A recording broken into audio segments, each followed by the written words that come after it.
कि हम पैदा हुए मंडी बामोरा में, हमारी पूरी स्कूल की पढ़ाई वहीं हुई, वहीं के स्कूल में। और जब हम वहाँ स्कूल में पढ़ते थे तो हमें ये बताया गया कि स्कूल के पीछे से ही सागर जिला लग जाता।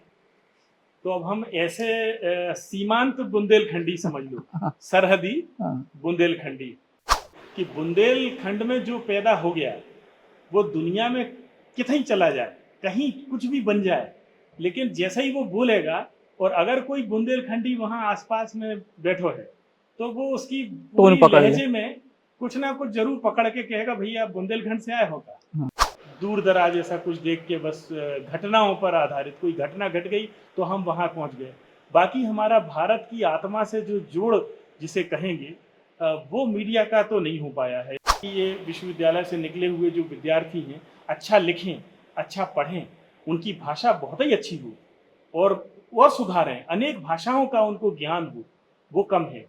लेकिन एआई के मामले में जब वो किसी भी मीडिया हाउस में जाएं तो वो निरक्षर की तरह ना खड़े रहें कि हमें पता ही नहीं है हम क्या करें इसका। भैया और राम राम नमस्कार। हमें तो चीनते ही हो, नाम है हमारा सचिन चौधरी। आज हम एक ऐसी शख्सियत के संग हैं जो बुंदेलखंडी भी हैं, जो पत्रकार भी रहे हैं, जो मध्य प्रदेश के सूचना आयुक्त भी रहे हैं और फिलहाल पत्रकारिता विश्वविद्यालय में विद्यार्थियों को गढ़वे को काम भी कर रहे हैं। देश के सबसे बड़े या यूँ कहें कि इकलौते पत्रकारिता विश्वविद्यालय माखनलाल चतुर्वेदी पत्रकारिता विश्वविद्यालय के कुलगुरु विजय मनोहर तिवारी जी आज हमारे संगे हैं, जो सागर जिला के मंडी बामोरा के रहने वाले हैं। और इन दिनों मंडी बामोरा भी पूरे मध्य प्रदेश में जो है छा रहा है, कहा कि मंडी बामोरा के लोग और बहुत दूर दूर पहुंच रहे हैं। और संगई तमाम सारी ऐसी गुण उनके भीतर हैं और जो 3 पदों के अलावा जो चौथा सबसे बड़ा जो उनको गुण है वो है एक लेखक को। बहुत शानदार लेखक हैं, अलग अलग विधाओं में अद्भुत लेखन उनको रव है। सो बहुत सारे विषयों पे उनसे आज चर्चा करने के लाने हम विश्वविद्यालय मौजूद हैं। सर राम राम। राम राम सचिन, आपको और बुंदेली बौछार के सभी जो बुंदेलखंड में और पूरे मध्य प्रदेश में और पूरी दुनिया में फैले हुए अपने भैया हैं, उन सभी लोगों को मेरा नमस्ते। तो सर जो है आप जैसे अभी चर्चा हो रही थी कि मंडी बामोरा से आप हो और सागर और विदिशा को बिल्कुल बॉर्डर परत है। ये एक बड़ा बहुत ही विचित्र परिस्थिति हमारे साथ रही कि हम पैदा हुए मंडी बामोरा में, हमारी पूरी स्कूल की पढ़ाई वहीं हुई, वहीं के स्कूल में। और जब हम वहाँ स्कूल में पढ़ते थे तो हमें ये बताया गया कि स्कूल के पीछे से ही सागर जिला लग जाता। तो अब हम ऐसे सीमांत बुंदेलखंडी समझ लो, हाँ, सरहदी हाँ, बुंदेलखंडी, क्योंकि उसके बाद की हमारी जो कॉलेज की पढ़ाई है तो हम वो सागर जाने की बजाय हम चले आए विदिशा। विदिशा पास पड़ा तो हम अप डाउन कर लिए कुछ महीनों और ऐसे करके वहाँ से बीएससी और एमएससी की पढ़ाई कर ली। अगर हम सागर की तरफ गए होते तो बुंदेलखंडी में हम शायद थोड़ा और नीचे उतरते, गहरे गोते लगा लेते। और उसके बाद हमारी नौकरी 12 साल चली मालवा में, इंदौर में। हम्म, तो बुंदेलखंडी तो एक ऐसा रंग है हमारे जो सागर के बहुत बड़े कवि, गीतकार और एक बड़े नेता हुए हमारे बड़े भैया विठल भाई पटेल। तो वो इंदौर खूब आते थे।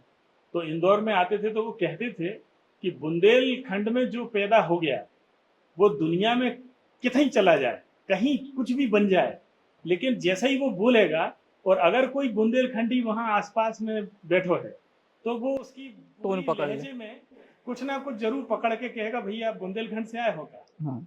तो ये इतना हमारा जी, जी। तो इसके बाद फिर पत्रकार आप विदिशा पढ़े, फिर भोपाल में माखनलाल विश्वविद्यालय में ही पढ़ाई करी हाँ, आपने। क्या एक बड़ी एक दूसरा एक बड़ा विचित्र संयोग ही हमारे साथ रहो कि पत्रकारिता की पढ़ाई का शौक हमें हुआ। हमने तो गणित में एमएससी करी थी वहाँ विदिशा से, एक आध साल कॉलेज में पढ़ाया भी। हमें लगा कि पढ़ाने का काम बहुत कठिन है, तो हम लिखने का एक शौक था। तो पत्रकारिता की पढ़ाई के लिए हम इधर ही आ गए इसी विश्वविद्यालय में और पढ़ के फिर हम मालवा चले गए। अब हमें कभी सपने में नहीं सोचा था कि हम लौट के इसी विश्वविद्यालय में कुलगुरु बन के आ जाएंगे। तो अब हम यहाँ बैठे हैं आपके साथ। हम्म।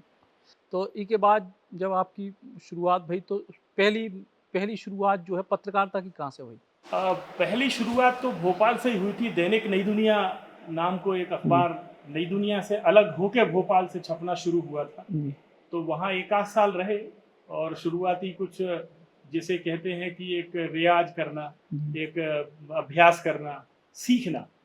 तो एक आध साल रहे, फिर इंदौर की नई दुनिया में हम चले गए थे। वहाँ चयन हो गया था। तो उस समय इंदौर की नई दुनिया को एक बड़ा ऐसा मानते थे कि ये हिंदी में अगर कहीं पत्रकारिता में बहुत आगे जाना है या कुछ गहरे गोते लगाने हैं और कुछ अच्छा सीखना है, गंभीरता से अगर सोच विचार के आप इस लाइन में आए हो तो थोड़ा नई दुनिया में ज़रूर कुछ समय बिताओ। तो वहाँ हमारे भाग्य से वहाँ हो गया, तो हम फिर भोपाल छोड़ के इंदौर चले गए। तो 9 साल हम नई दुनिया में रहे। 9 साल।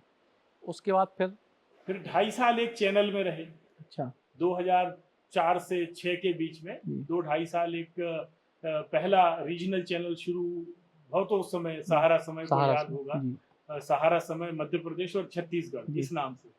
तो वहाँ चले गए। इंदौर में हाँ, इंदौर में रहते हुए जी। हमने अपना माध्यम बदल लिया। जी शहर नहीं बदला, जी लेकिन अखबार से चैनल में आ गए। जी और एक उस समय आपको सबको याद होगा 2004 के मानसून में हरसूद नाम का एक कस्बा हाँ, था जो बांध में डूब गया था। उस समय हम भी इंदौर में ही थे। तो हमें वो चैनल में हमें कवर करने का मौका मिल गया। तो 2-2.5 महीने फिर और हफ्तों कई एक साल तक हमने वो हरसूद को अगले मानसून तक जी वहाँ हम आना जाना रहा। एक किताब हमारी छप के आई जी राजकमल जी प्रकाशन से, हरसूद 30 जून। जी तो लेकिन हमें वहाँ काम करते हुए बड़ा लगा कि ये टीवी हमारे लिए नहीं है या हम टीवी के लिए नहीं बने हैं। ऐसा हमें समझ में वहाँ की कामकाज से आया, कठिन लगा। तो हम वहाँ से फिर 2-2.5 साल काम करके निकल गए। फिर हम वापस अखबार में आ गए, हम प्रिंट में, और तब हम भोपाल आ गए। जी। तो भोपाल में फिर भास्कर से शुरू हुआ। भोपाल में दैनिक भास्कर में एक काम मिला हमको। तो दैनिक भास्कर में फिर हमारे अगले 12 साल गुजरे और वो भोपाल और इंदौर के बीच में गुजरे। और उसके बीच में 5 साल का एक ऐसा मौका मिला जब हमने पूरा भारत लगभग 8 बार उसकी परिक्रमाएं करी हमने भोपाल से भारत की। निकल के, पूरे भारत। जी भोपाल से निकल के अलग अलग कहानियों को लिखना, अलग अलग स्टोरी को कवर करना, अलग अलग विषयों पर।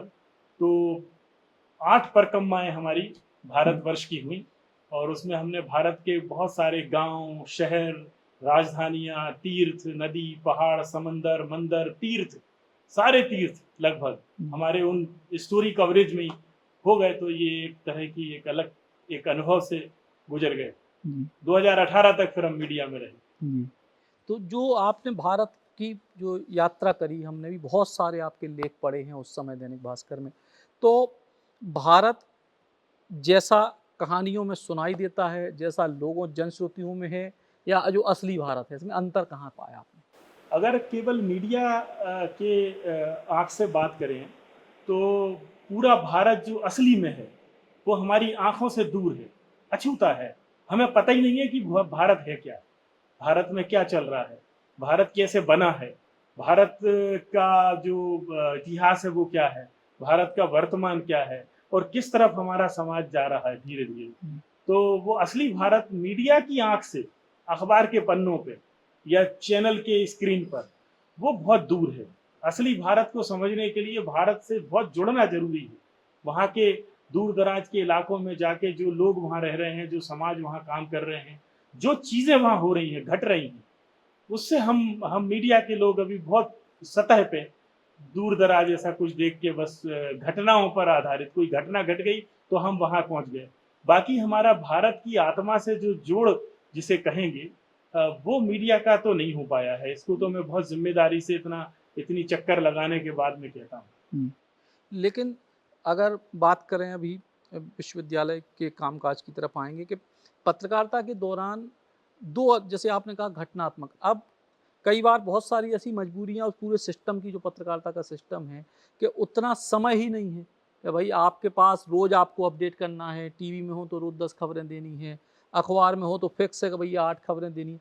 तो ऐसे में आप जैसे कुछ विशेषज्ञ लोगन को रख के ही संस्थान करा सकते। नहीं, एक बात है इसमें, देखिए जैसे टीवी का जिक्र किया, जी तो टीवी में एक जो प्राइम टाइम नाम का हम एक टाइम सुनते हैं कि कोई टाइम होता है शाम के वक्त का जी जी जो प्राइम होता है। जी और उस प्राइम टाइम में कुछ टीवी अपनी तरफ से कुछ दिखाते हैं दिन भर, जी जी चल रहा है ये वर्षों से, हम्म। तो उसमें क्या दिखाते हैं? जी आप एक मुद्दा या कोई बयान, दिन भर की कोई घटना, देश की दुनिया की एक पकड़ते हैं जी और उस पर कुछ लोग चर्चा करने के लिए बैठ जाते हैं, जी और वो चर्चा 2 घंटे में खत्म हो जाती है। जी और उस 2 घंटे के बाद जब आप उठत हैं टीवी चालू बंद करके, जी तो उसके बाद आप सोचो कि उसमें मिला क्या इस चर्चा से, इस प्राइम टाइम से हमको क्या ऐसी चीज मिल गई है जो जी। हमें बहुत कीमती थी, और अगर हम नहीं सुनते आज ये प्राइम टाइम शो जी तो हम बहुत ही यानी दरिद्र थे, जी हम पता नहीं कहाँ पड़े हुए थे, और इस प्राइम टाइम शो ने हमको आज का ज्ञान ऐसा महान दे दिया है। जी तो देखिए, ये प्राइम टाइम नाम का जो झंझावात है जो चैनलों पे चला है, इसके पीछे की कहानी हम सबको जानना चाहिए। ये जीरो इन्वेस्टमेंट का काम है, जी इसमें 5 पैसा खर्च नहीं होता, जी। 5 पैसा लगे नहीं, चार दो आदमी तीन बैठा घंटे आपके आराम से, समय 4 कट इधर गो। बैठ गए, 4 उधर बैठ गए, एक चीज दिन भर की कोई पकड़ ली जिसका कोई मतलब नहीं था, एक चिंदी उठा लाए और बैठ के 4 घंटे तक उसकी चादर तान रहे हैं बैठ के, तो ये प्राइम टाइम है। ये मैं जी अब यहाँ बैठ के हमें ये बात नहीं कहनी चाहिए, लेकिन ये बात सच है सत्य। कि उन 4 घंटे 3 घंटे की जो जो चर्चा करते हैं, जो भी बहस करते हैं, जो विमर्श करते हैं, करोड़ों लोग देख रहे हैं, गांव कस्बों में दूर दराज बैठे हैं कि कोई मुद्दे की बात चल रही है, लेकिन वो निकलता उसमें से कुछ नहीं। 4 घंटे खराब हो गए आपके। ये क्यों करते हैं? क्योंकि इसमें 5 पैसा खर्च नहीं हो, एक चाय किसी को पिलाना नहीं है, और बैठ के 4 घंटे आपके निकल गए चैनल के, तो उनका काम चल गया। इसी 4 घंटे में क्या ऐसा नहीं हो सकता है कि वो अपने कुछ लोगों को भारत के चारों कोनों पे घुमाएं? और अगर अभी उत्तराखंड में मान लो 4 धाम की यात्रा चल रही है, अभी दक्षिण भारत में कुछ चल रहा है, समाज जीवन में पर्यावरण के, गांव के विकास के, शिक्षा के, स्वास्थ्य के जो प्रयोग चल रहे हैं, हमारे गांव के ही भाई बंधु कर रहे हैं, बुंदेलखंड में क्या नहीं अच्छा हो रहा होगा, लेकिन कितना टीवी पे दिखाया, कितना अखबारों में छपा, क्यों नहीं करते? क्योंकि उसमें पैसे खर्च होंगे भैया, 2 आदमी को भेजेंगे तो उसमें कुछ जेब से पैसे निकालने पड़ेंगे चैनलों को और अखबारों को, तो उसके लिए वो तैयार नहीं है। अब जब उसके लिए वो तैयार नहीं है, तो फिर जो जो जो विकल्प बचते हैं वो यही है कि भैया 4-6 लोग बैठ जाओ आके शाम को, और एक मुद्दा मिल गया है अपन को कि नेताजी ने ऐसा कह दिया है, क्रिकेटर ने वैसा कह दिया है, वहाँ ये हो गया है, वहाँ चोरी हो गई है, तो बस वो चोरी की एक चिंदी मिल गई और चादर बना रहे हैं, पूरे देश को उड़ा रहे हैं। जी लेकिन जब आप सूचना आयोग के कार्यकाल के बाद जब आप पत्रकारिता विश्वविद्यालय में आए, तो चूंकि आप इतनी पत्रकारिता विश्वविद्यालय के छात्र हैं, कई बार एक बहुत हम लोग निबंध जब बचपन में पढ़ते थे, या एक लाइन होती थी या भाषण पढ़ते थे, अगर मैं भारत का राष्ट्रपति होता तो, अगर आप एक टॉपिक दिया जाता था हाँ, बचपन में, हाँ। तो कई बार आपके मन में भी कभी जब पढ़ते हुए कभी ये ख्याल आया कि कभी मैं इस विश्वविद्यालय का कुलपति हुआ तो? नहीं नहीं, इतना देखिए, जिस माहौल से हम निकले हैं, है ना, बुंदेलखंड के एक बिल्कुल सीमांत गांव से निकले हैं, तो वहाँ तो जो बच्चों को उस समय हमारी माताएं, हमारे परिवार के लोग, कि भैया थोड़ा बहुत पढ़ लिख के कोई सरकारी टाइप की नौकरी एक कर लो तो ढंग की एक लड़की मिल जाएगी, शादी हो जाएगी आपकी, है कि नहीं? ये कुल मिला के दुनिया ये रहती थी कि ज्यादा से ज्यादा पीएससी में सिलेक्ट हो जाओ, या उस समय पीईटी पीएमटी होती थी। लेकिन सचिन, एक बात जरूर मैं कहूंगा कि हमने अज्ञात कारणों से, कोई कारण नहीं था, इतनी समझ नहीं थी, ये हमने तय किया था कि सरकारी नौकरी में नहीं जाएंगे, सरकारी नौकरी नहीं करने भैया हमें जाके, ना हमें कोई पीएससी में कोई अधिकारी बनने का कोई आकर्षण था, कोई हमें कोई खींचता ही नहीं था कि हमें इधर जाना है। लिखने का एक शौक था, हमारी मम्मी ने हमको गांव में बैठ के चूल्हे पे रोटी बनाती थी तो चिट्ठियां लिखवाती थी, तो लिखने की लत लगा दी। अब चिट्ठियां लिखवाती थी मौसी को, मामा को, तो हमें थोड़े 2-4 चिट्ठी लिखने के बाद ये पता चल गया कि शुरुआती लाइनें क्या लिखने हैं। तो क्या लिखने हैं? आदरणीय मामा जी और मामी जी, या आदरणीय मौसी जी और मौसा जी, हम यहाँ सकुशल हैं और आपकी कुशलता की कामना करते हैं। यहाँ बारिश हो गई है, बहुत सारे रास्ते बंद हैं, फसलें बिगड़ गई हैं, दुकान ठीक चल रही है, और आप कैसे हैं? तो ये कुछ फॉर्मेट समझ में आया कि इसमें हालचाल पूछने हैं, कुशल मंगल लिखनी है, कुछ मौसम की जानकारी भी देनी है, और उनके यहाँ के मौसम के बारे में भी कुछ पूछना है। किसी की शादी आ गई है तो ये ब्रेकिंग न्यूज़ भी उनको देनी है, या कुछ ऐसा घटा है परिवार में, कोई मेहमान आए थे पिछले महीने, मामा जी आके 2 दिन रुक के गए, नाना जी आके चले गए, बीमार हैं, तो इसका मतलब स्वास्थ्य की जानकारी, मेडिकल बुलेटिन भी चलेगी। तो ये कुछ लिखने की एक लत लगी, तो हमें लगा कि यार इस काम में जाना चाहिए। अब उस समय हमें कोई ये बताने वाला नहीं था कि आप बैंक की नौकरी करते हुए भी लिख सकते हो, आप पंचायत में कुछ करके भी, आप किताब लिखने से किसी ने नहीं रोका। एक लेखक बनने के लिए एक अखबार की नौकरी में जाना जरूरी नहीं है, ये हमें किसी ने नहीं बताया। तो हमें लगा कि अखबार में ही जाएंगे तो ही हम कुछ लिख पाएंगे, तो हम इसी विश्वविद्यालय में आ गए। तो उस समय का जो कुल मिला के एक सामने एक जो दिक्कत तो कि भैया हमें जाना कहाँ है, तो अगला स्टेशन हमारा है कोई अखबार, जहाँ हमें कोई काम करने का मौका मिले और हम बैठ के लिखें। तो बस उतना एक लक्ष्य था। एक अखबार में काम किया, फिर दूसरे अखबार में लगा कि यार अब यहाँ तो पैसे ही नहीं मिलते, इतनी कड़की में है कि हम टेम्पो से आए जाएं या कुछ खाना खाएं या कमरे में रहें। तो कुछ ऐसे ही समय गुजरा और इंदौर चले गए फिर, और उसी में आगे रास्ता खुला। लेकिन ये तो अंत समय तक भी, जब मैं मीडिया से बाहर होकर और मंडी वामोरा के पास में अपने पिताजी के गांव चला गया, तब तक भी ये दिमाग में नहीं था कि यहाँ कभी लौटने का कोई ऐसा कोई चमत्कार जैसा होगा। तो यहाँ आने का आदेश जब मिला, तब तो मैं सारे मीडिया की पूरी परिक्रमा 25 साल की करके और अपने गांव में जाके खेती कर रहे थे। तो कब अभी सूचना आयुक्त के बाद 2000 के पहले सूचना आयुक्त से हम फ्री हुए 2023 में। तो हमने तय किया कि अब नौकरियां अभी बहुत हो गई, अब तो अपने गांव चलें और वहीं कुछ करें। तो हमने एक 12 बीघा में कुछ 2500 अमरूद के पेड़ लगा दिए। अब वो लगा के हम वहाँ रहने लगे। 2023 में जब हम फ्री हुए तो हम वहाँ गांव में जाके पिताजी के साथ गांव में हम काम करने लगे। तो 1.5 साल हमने काम किया। जब हम वहाँ अमरूद अपने उगा रहे थे, पैक कर रहे थे तोड़ के, तब हमें यहाँ का आदेश मिला कि हम तो यहाँ के, अब हम बड़े संकट में पड़ गए कि यार क्या करें। हमने तो सोचा था नौकरी नहीं करेंगे, और ये तो हमने पहले ही कर लिया था कि सरकारी नौकरी नहीं करेंगे। तो ये दूसरा मौका आ गया हमारे ऊपर। तो अब हमने सोचा कुंडली में शायद हमारे कुछ ग्रह ऐसे प्रेरित कर रहे हैं, तो भैया नानो कर मत करो, चलो। तो हम इधर आके बैठ गए। तो यहाँ जब आए तब से आपने बहुत सारी चीज़, जैसे हम हमेशा मतलब इस बात को हम कई बार मंचों पे भी हमने बोला कई जगह कि पत्रकारिता विश्वविद्यालय का जो कुलगुरु है, पूर्व में कुलपति या जो सर्वे सर्वा है, वो एक पत्रकार होना चाहिए। जैसे बहुत सारे लोग कहते हैं कि भारतीय क्रिकेट टीम का जो मैनेजमेंट वाला व्यक्ति है वो क्रिकेटर होना चाहिए। तो जो भी व्यक्ति उस मैदान पे खेला है तो वो कहीं ना कहीं ज़्यादा बेहतर तरीके से समझता है। तो आपने यहाँ आके बहुत सारे अभिनव प्रयोग, जैसे हम यहीं देख रहे हैं आपकी, कि आपने करीब जो है भारतीय अखबारों का इतना लंबा सफ़र की एक पूरी लाइब्रेरी है, उदंत मार्दंड का भी आपने एक बड़ा कार्यक्रम कराया।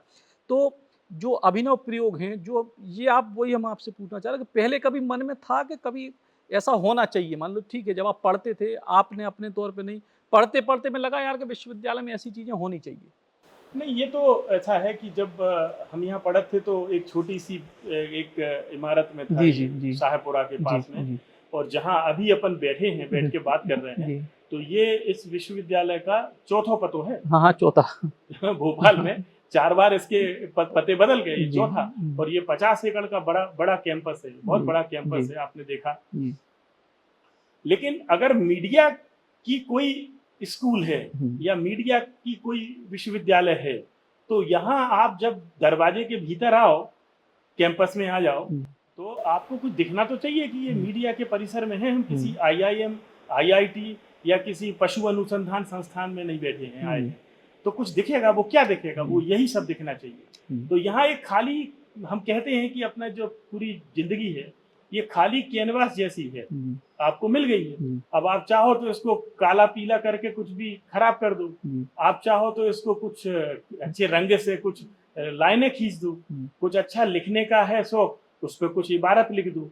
तो एक खाली कैनवास की तरह ये हमको मिला, और हमें लगा कि कुछ यहाँ ऐसी चीज़ें होनी चाहिए कि कोई आए तो देखे कि, तो ये जो 100 साल के भारत में घटी हुई बड़ी बड़ी घटनाओं के फ्रंट पेज कवरेज है देश भर के अखबारों के, तो ये प्रदर्शनी सदी साक्षी है इस नाम से। 5 महीने की मेहनत से ये पूरी तैयार हुई, देश भर के अखबारों ने इसमें हमारी मदद करी, और ये आज पूरे एक बड़े आकर्षण का केंद्र है।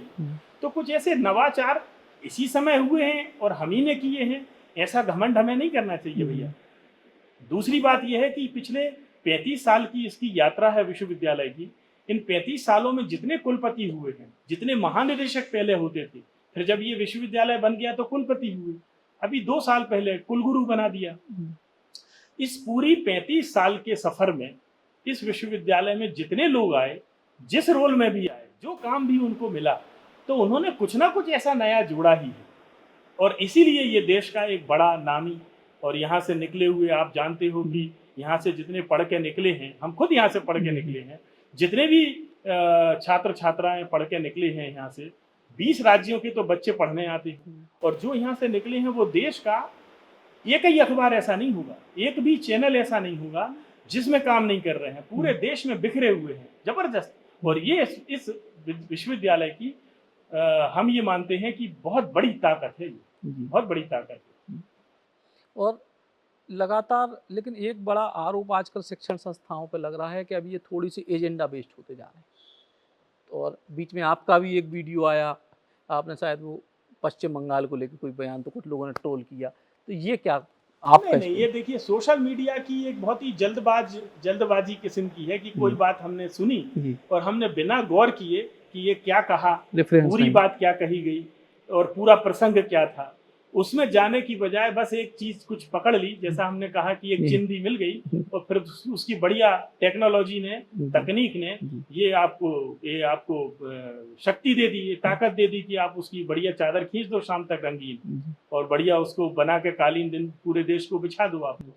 तो वो वैसी है, ये जल्दबाजी है और ये टिकती नहीं है चीजें। देखिए मीडिया का काम सत्य पर आधारित है, सच्चाई पर आधारित है। आप अगर अपने सच पे टिके रहेंगे और उसी पे अपना केंद्र बना के रखेंगे तो वो चीजें बहुत टिकाऊ किस्म का योगदान आप करेंगे मीडिया में। और आप जल्दबाजी, कोई विवाद खड़ा करना है, कोई भी यहाँ वहाँ की कोई सुनी सुनाई बात आपने पकड़ ली, या कहीं का कोई एक 10 सेकंड का 20 सेकंड का टुकड़ा पकड़ लिया, तो आप देश के सामने एक चिंदी प्रस्तुत कर रहे हैं कि यार इसकी चादर बनाओ आओ। तो वो समझते भी हैं लोग, बुद्धिहीन नहीं है। आज का हमारा जो दर्शक है, आज का हमारा जो पाठक है अखबारों का, उसको आप ऐसा नासमझ मत समझो। वो बहुत समझदार है, वो बड़े बड़े निर्णय करता है, वो सरकारों को उलटता पलटता है, उसकी प्रतिक्रियाओं से, उसकी समझदारी से देश में बड़े बड़े काम होते हैं। तो अगर हम ऐसा कोई जल्दबाजी में पकड़ के कोई नैरेटिव सेट करना, नकली कुछ काम कर रहे हैं, तो हम जो भी दे रहे हैं, जो भी सामग्री दे रहे हैं, कोई भी अपनी बुलेटिन बना रहे हैं, कोई कार्यक्रम बना रहे हैं, कोई खबर लिख रहे हैं, कोई आर्टिकल लिख रहे हैं, अखबार बना रहे हैं, ये स्मृतियों में लंबा नहीं चलेगा, ये सोचो। तो ये जो ताकत है मीडिया की, चाहे वो डिजिटल मीडिया की हो, चाहे वो अखबारों की हो, छपे हुए शब्दों की हो, इसको समझो और हमारा कोई ऐसा योगदान इसमें बने जो दूर तक और देर तक, एक ज़्यादा दूर नहीं तो कम से कम अपने इलाके में, बुंदेलखंड के लोग ही याद रखें कि यार ये बहुत बढ़िया आपने ये चीज़ हमको सुनाई, ये बताई, वहाँ गए और हमारा परिचय उनसे कराया। इसकी बजाय आप ये भी कर सकते हो कि दिन भर ढूंढो, बहुत सारे ऐसे मुद्दे आपको भोपाल में सब जगह रहते हुए मिल जाएंगे कि आप सोच रहे हैं बड़ा हम विवाद खड़ा कर रहे हैं, कोई एक हफ्ते बाद किसी को याद नहीं रहेगा। तो ये आपको तय करना है कि इस शक्ति का उपयोग हम कितना दूरगामी दृष्टि से अच्छा करें, सकारात्मक करें। तो ये जो नैरेटिव सेट करने की जो भ्रम में, जो गलत फहमी में रहते हैं, हमें ऐसी गलत फहमी नहीं पालना चाहिए। और कुत्ते पालो चाहे बिल्ली पालो, गलत फहमी मत पालो, ये अपने ही कहते हैं लोग। एक सर, अभी जैसे डिजिटल मीडिया का दौर है, बहुत सारे जो बच्चा हैं अब जल्दबाजी में हैं। पहले जैसे एक बार प्रिंट के बाद बदलाव आओ, लोगों को इलेक्ट्रॉनिक की, जैसे हमने जब पत्रकारिता शुरू करी तो हम लोगों ने कि प्रिंट में जाओगे इलेक्ट्रॉनिक, हम प्रिंट का महत्व ही नहीं समझ पाए, हमने कहा नहीं टीवी, क्योंकि एक ग्लैमर था। तो अब डिजिटल में भी और तेज़ी है। तो ऐसी स्थिति में फिलहाल जो बच्चे, और अब AI का दौर है, तो अब जो पत्रकारिता विश्वविद्यालय के बच्चे जा रहे हैं उनको थोड़ा सा स्थायित्व तो लेखन की तरफ बने रहें, क्योंकि मूल तो लेखन है। इसको लेके क्या कोशिश? ये बात सही है। जब मैं न्यूज़ रूम से मेरी यात्रा यहाँ की हुई और यहाँ क्लासरूम टीचिंग की तरफ में आया, तो न्यूज़ रूम में रहते हुए हम भी ये मानत थे पहले कि यार विश्वविद्यालय से जो निकल रहे हैं ना तो वो लिखना जानते हैं, ना पढ़ना जानते हैं, ना उनकी हिंदी ठीक है, ना उनकी कोई अंग्रेजी ठीक है, एक अधकचरी सी भाषा में है, और लिखने पढ़ने में कोई रुचि नहीं है, और जल्दबाजी में बहुत है। इनको कम समय में वो चाहिए जो 20-20 साल तब के लोग नहीं पहुंच पाते जहाँ। तो एक किस्म की जल्दबाजी भी उनके बीच में है। लेकिन यहाँ आके मेरी धारणा बदली, यहाँ आकर बिल्कुल। और पिछले 1 वर्ष में, 1 साल हमें हो गए यहाँ, और 1 साल में जितने ये सब हमने प्रयोग यहाँ किए हैं, ये सब विद्यार्थियों के बीच में किए हैं, और वो देश भर के हैं। कम से कम 150 के आसपास विद्यार्थियों के साथ में सीधा हमने 2-3 अखबार बनाए, जो यहाँ प्रायोगिक अखबार बनते हैं, विकल्प के नाम से, पहल के नाम से, कर्मवीर रेडियो के नाम से अपना एक कम्युनिटी रेडियो है। वो उसका जो हमने पूरा कंटेंट तैयार किया, तो 125 से 150 ऐसे विद्यार्थी हमारे साथ जुड़े, और भी होंगे। ये तो मैं उन प्रयोगों की बात कर रहा हूँ जो हमने डायरेक्ट उनके साथ जुड़ के किए। मैं आपको बता नहीं सकता कि वो इतना अच्छा लिखने वाले, इतना अच्छा पढ़ने वाले, इतनी अच्छी उनकी समझ है, इतनी बढ़िया भाषा है कि कई बार तो उनकी जैसी कॉपी मैं ना लिख पाऊँ। इतना 25-30 साल हमारे बीत गए हैं, लेकिन जिस एंगल से वो लिखना जानते हैं, कई विद्यार्थी ऐसे हैं। 125 से 150 विद्यार्थियों के मैं सीधे संपर्क में आया और मैं समझता हूँ ये एक संख्या कम नहीं है। अगर ये 125 विद्यार्थी भविष्य के मीडिया में टिके रहे, बने रहे, तो ये जो पहचान बनाएंगे अपने विश्वविद्यालय की, अपने गांव की, अपने इलाके की, वो बहुत अद्भुत बनेगी और वो असली ताकत है। तो ऐसा निराशाजनक स्थितियां भी नहीं है। बेशक बेरोजगारी का जो एक पूरा देश में माहौल है, जितनी सरकारी नौकरियों के प्रति और केवल नौकरियों के प्रति जो आकर्षण हमारे युवाओं में है, तो उसको देखते हुए ये संख्या कम नहीं है। अगर ऐसे ठोस समझ के लोग अगर यहाँ पढ़ने देश भर से आ रहे हैं, तो इन्हीं पे हमारा भविष्य टिका हुआ है और कहीं भी संख्या का अनुपात यही रहेगा। लेकिन एआई का जैसे अब जमाना है, आपने बहुत लंबो लेखन करे अलग अलग विधाओं में, मतलब साहित्यिक भी है और वैसे लेखन भी, अखबार भी है। लेकिन अब एआई के दौर में जब हर चीज़ चैट जीपीटी पे उपलब्ध है, और तो ऐसे में विद्यार्थियों को एआई के उपयोग से रोकबो या दुरुपयोग से रोकबो, या एआई के प्रति हद से ज़्यादा आकर्षण ना हो जाए कि व्यक्ति की मूल लेखनी खत्म हो जाए, ई को लेके का पहले चिंता भी ये है। बहुत ही गंभीर एक विषय है और पिछले 1 साल में इस तरफ विश्वविद्यालय की पूरी हमारी टीम ने इस पे बहुत गंभीरता से काम किया है, जिसके परिणाम आपको अगले महीने से, अभी जुलाई में ही और इसको दिखाई पड़ेंगे। क्या किया है? तो हमने खासतौर से मीडिया में जो आर्टिफिशियल इंटेलिजेंस जिस तरह से अपना असर, अपना प्रभाव आगे बढ़ा रही है और जमा लिया है, तो उसको लेके हमने सोचा कि ये विश्वविद्यालय से निकले हुए जो विद्यार्थी हैं, अच्छा लिखें, अच्छा पढ़ें, उनकी भाषा बहुत ही अच्छी हो और सुधारें, अनेक भाषाओं का उनको ज्ञान हो, वो कम है। लेकिन एआई के मामले में जब वो किसी भी मीडिया हाउस में जाएँ, तो वो निरक्षर की तरह ना खड़े रहें कि हमें पता ही नहीं है हम क्या करें इसका। तो एक नया कोर्स 2 साल का एआई ड्रिवन मीडिया के नाम से पीजी कोर्स, ये हम शुरू करने जा रहे हैं इसी सत्र से। एक दूसरा जो मीडिया के पाठ्यक्रम है, उसमें एक पेपर हम इसमें जोड़ने जा रहे हैं एआई पर। और अब हमारे अब जो जो भी पढ़ाने वाले हैं, तो उनको भी बहुत ज़्यादा इस टेक्नोलॉजी का सीमित ज्ञान है, क्योंकि वो इंडस्ट्री से नहीं है। तो उनका एक फैकल्टी डेवलपमेंट प्रोग्राम, एक टीचर्स की ट्रेनिंग का 2 हफ्ते का प्रोग्राम अभी जुलाई के 2 हफ्तों में हम करने वाले हैं। मैं खुद उसमें बैठने वाला हूँ और जो ये कोर्स पढ़ाएंगे, वो इस कोर्स में तैयार होंगे। अब ये कोर्स बनाया किसने है? कौन बनाने आए इसके लिए? तो हमने जो पीटीआई नाम की एक बड़ी एजेंसी है, उनके जो चीफ एडिटर हैं डिजिटल के, प्रत्युष रंजन, 8 महीने से विश्वविद्यालय से जुड़ के काम कर रहे हैं वो। दैनिक भास्कर ग्रुप के जो नेशनल एडिटर हैं अरुण चौहान, वहाँ जो एआई की ज़रूरत है, जितनी विद्यार्थियों से या नए पत्रकारों से जितनी उनको ज़रूरत है कि इतने तैयार होके आए इंडस्ट्री में, तो उनको हमने जोड़ा, उनकी राय मशविरा किया और एक बोर्ड ऑफ स्टडी में पूरा ये 8 महीने की प्रयास के बाद में हमारे टीम के लोगों ने ये कोर्स बनाया है। 2 हफ्ते का ये फैकल्टी डेवलपमेंट कार्यक्रम होने वाला है। ये पहला साल है 35 वर्ष की भारत की यात्रा में, और हमेशा ही जब कोई नई चुनौती आई, जब इलेक्ट्रॉनिक मीडिया आया, 24 घंटे के चैनल जब चालू हुए, तो इस विश्वविद्यालय का सबसे पहले ध्यान गया कि हमको इलेक्ट्रॉनिक मीडिया की समझ के लोग तैयार करने हैं। तो एक नया विभाग अस्तित्व में आया और उसमें से निकले विद्यार्थी पूरे देश के चैनलों के लिए तैयार होना शुरू हुए। उसी तरह से एआई की तरफ हमारे कदम आगे बढ़ रहे हैं और सावधानियों के साथ बढ़ रहे हैं कि उससे डरने की ज़रूरत नहीं है। और वो तो एक ऐसा माध्यम है कि उसकी शक्ति और उसका जो नियंत्रण है, उसका अगर वो ओरिजिनल बुद्धिमत्ता, यानी हमारी जो असली बुद्धिमत्ता है, उसके हाथ में रहेगा, तो उससे हम अपनी ताकत को कई गुना बढ़ा सकते हैं। तो बजाय उसके खतरों पे बात करने के, सावधानी से आगे बढ़ें और उस तरफ मैं समझता हूँ कि ये उम्मीद तो करनी चाहिए अपन को, आशावादी होना चाहिए, तो एक अच्छा एक परिणाम हम लेके आ पाएंगे। एक आखिरी सवाल के, जो है आपने चूंकि पत्रकारिता पढ़ी है, फिर करी है और फिर पढ़ा भी वालो, या मतलब पूरे कुलगुरु को रोल है पत्रकारिता में, पत्रकारिता की पढ़ाई का योगदान। जैसे बहुत सारे आज के दौर में अखबार में भी उस समय थे, अब उस समय तो चूंकि जब अखबार शुरू हुए, अखबार चलते, तब तो पत्रकारिता के कोर्स ही उसके बहुत बाद शुरू हुए। फिर टीवी के दौरान एक दौर आओ जब उनने के भैया जो लोग जिनके पास डिग्री डिप्लोमा है उनको जो है प्रेफरेंस मिले। अब डिजिटल को दौर है, 8वीं पास भी माइक चला रहा हो, 12वीं पास भी चला रहा हो, 10वीं पास भी चला रहा हो, पढ़े लिखे भी चला रहा है। तो पत्रकारिता में पत्रकारिता की पढ़ाई को कितना योगदान हो, कितनी की आवश्यकता है? बहुत आवश्यकता है। बिना इसके ज्ञान के अगर आप अखबारों में कहीं या चैनल में या कुछ एक टेक्नोलॉजी आपको हाथ में आ गई है तो आप कुछ भी बनाने लग गए, उसकी गंभीरता को समझेंगे ही नहीं कि ये माध्यम की ताकत क्या है। तो पढ़ाई बहुत ज़रूरी है उसके लिए। पढ़ाई करके अगर आप इस लाइन में जाएंगे, इस विधा में आगे बढ़ेंगे और कुछ एक करने के इरादे से आप आगे बढ़ेंगे, तो वो पढ़ाई आपको जीवन भर काम आएगी। सबसे पहले तो वो इसकी गंभीरता आपको सिखाएगी। इसके बाद इसका उपयोग कैसे करना है ये आपको समझ में आएगा। और आजकल ये डिजिटल मीडिया के कारण से जो टेक्नोलॉजी है वो तो सभी के हाथ में, कोई गाँव में बैठा है वो भी एक मोबाइल पर कुछ बना के दे सकता है। तो उसके दुष्प्रभाव भी कई हैं।